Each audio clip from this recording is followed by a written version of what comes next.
So it is the fall season now here in North Carolina, and this is Delicata squash, and I believe you should be eating more of these if they are a fall crop that grows around you.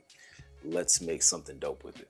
I typically try to do this as soon as possible because I want the creme fraiche cold for the salad. I brought this up to a boil, turn the heat off, and let these sit for 10 to 15 minutes, and they are now ready to blend up into the creme fraiche. Let's go. So just gonna go into my blender with all of my cashews, about 2 tablespoons of lemon juice, give or take.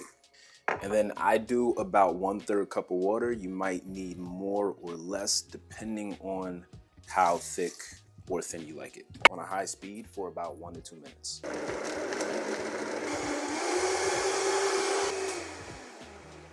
This should be the final sort of consistency that you're looking for. Nice, smooth, creamy, exactly like creme fraiche. I'm just gonna add a little bit of lemon zest for a nice pop of freshness. Just a tiny pinch of salt. This is going to get lidded and then go straight in the freezer to chill as quickly as possible while I make the rest of the salad. All right, so Delicata squash does tend to have a very tough skin, so I recommend using as sharp a knife as possible. Basically, just want to go through and cut it right in half like you would any other squash. That gorgeous interior. And those are a lot of seeds, but we're actually going to roast these off for the dish. Don't throw these away. I like to just scrape everything out with the spoon. Gonna go ahead and clean these seeds off the board. Little pieces like these will start to come off as you're rinsing off the seeds, which is pretty beneficial because it keeps them nice and clean.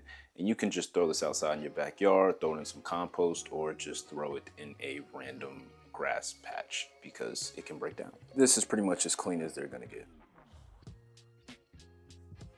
I threw them on a pan with a little bit of extra virgin olive oil on medium heat, and you just let them go until they get nice and toasty brown. Don't be scared, they will sort of start to pop and fly into the air. I'm just gonna go in with a little bit of salt and a little bit of pepper.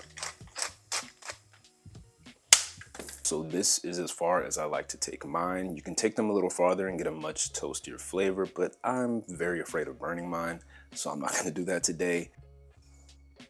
I'm just gonna cut them into some sort of like half moon disc shapes. And whatever shape you choose to cut them in, just try to make it as consistent as possible because that will cook them in the most even way possible. They're about this size, this thickness. You can do whatever thickness you want or choose. And a little technique tip that I learned with knives or any type of knife is that it's sharpest when it's moving front to back, not up and down. So you'll notice that if I try to chop this up and down, like, look how much force that takes, right? But if I take my knife and I slice it back to front, so much less force, and you use the length of the blade.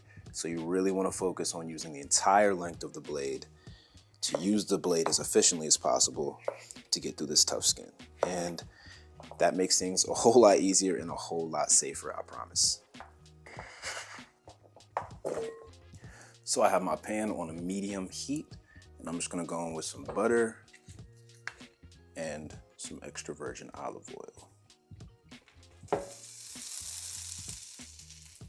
And then I'm just gonna throw in my Delicata squash. Now I recommend not overcrowding the pan because you want each side to get nice and browned. So I just try to throw them in a single layer. Could technically add salt at this point, but salt tends to draw out moisture, which can make the Delicata squash get a lot less brown. But if you wait to add salt to the end, you can get nice and beautifully brown Delicata squash.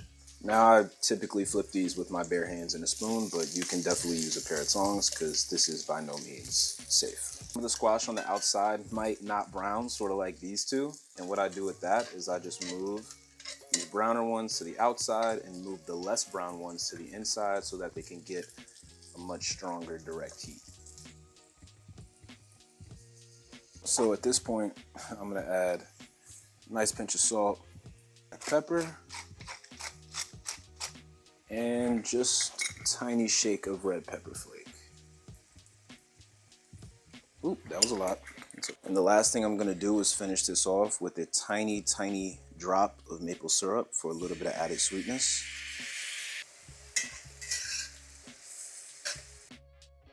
And this, my friends, is a watermelon radish. Just gonna go straight in with it. These are my favorite radishes just because of the color. Now I wanna try to cut these as thin as possible, and I'm gonna use that same principle of the entire blade. The first cut is gonna be a little bit crooked. Nice little snack. Now my biggest tip on cutting something thin like this is to just take your time. I usually try to take my guide finger, in which case is my middle finger right here, and I try to keep my fingernail as close to this border as possible without going over it, of course.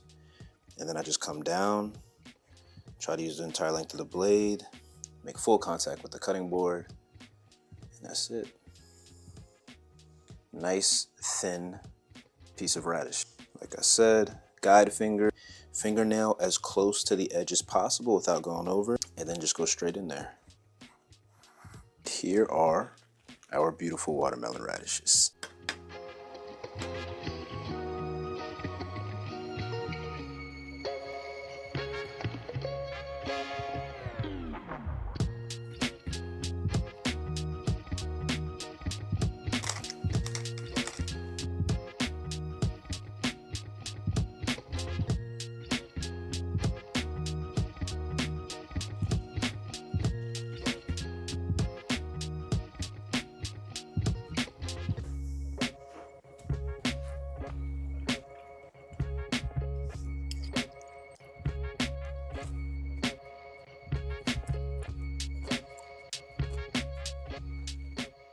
This is the first plate that I've finished on camera and also licked clean on camera because it just tasted that good. I have very few words for my opinions on this salad, and I think you should just go out and try to make it, even if you have to buy some of the ingredients from the store.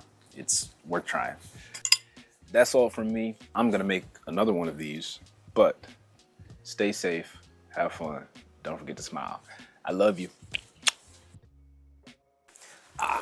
All done, bro.